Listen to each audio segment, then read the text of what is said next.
har en eksponentiel udvikling, og den generelle formel for eksponentiel udvikling er fx er lige med b gange a i x.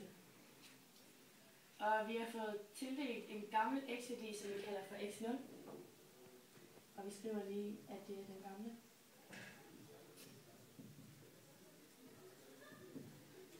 Og den er fast. Og hvis vi sætter den ind i formlen, så hedder det f x0 er lige med b gange a x0. Så har vi en ny x-værdi. Og for at finde den, så skal vi lægge h til den gamle x-værdi. Og vi skriver lige her, at det her det er den nye.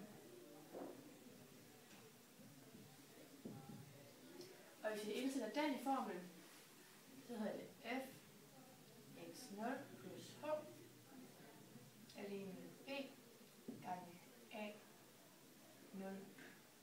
Nej. A i x0 plus h.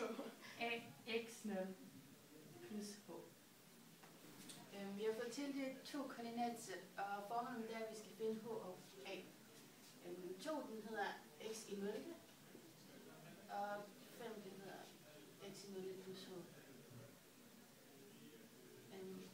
Og forholdet mellem 2 og 5 det er 3, så det siger, at h er lige med 3.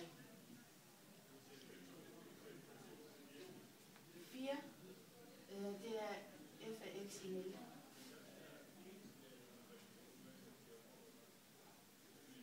Og 108 det er f af x i 0 plus h.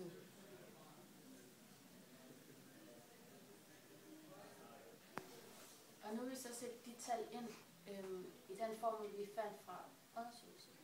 Så det vil sige, at det hedder 108 er lige med 4 gange a i tredje. Og vi kom frem til, at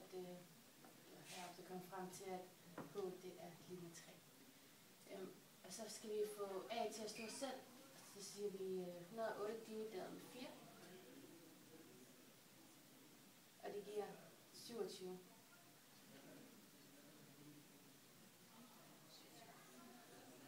Ja, så tager vi så tredje runde af 27, som er lige med a. Og så a er lige med 3.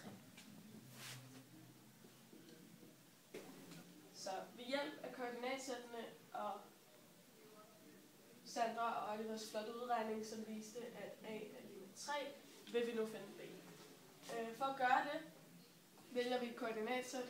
For at gøre det så nemt som muligt, vælger jeg det første med det mindste tal. Og sætter det ind i vores generelle formel, som er f af x er lige med b gange a i x. Så der vil komme til at stå 4 er lige med b gange 3 i anden. Så vil vi regne 3 i anden ud, hvilket er 9. Og dividere med 9 på begge sider for at isolere b. Så der vil komme til at stå 4 niendedel, eller 4 divideret med 9, er lige med b. Hvilket så også vil sige, at b er lige med 0,44. Vores konklusion på det her, det er altså, at det er fx er lige med 0,44 gange 3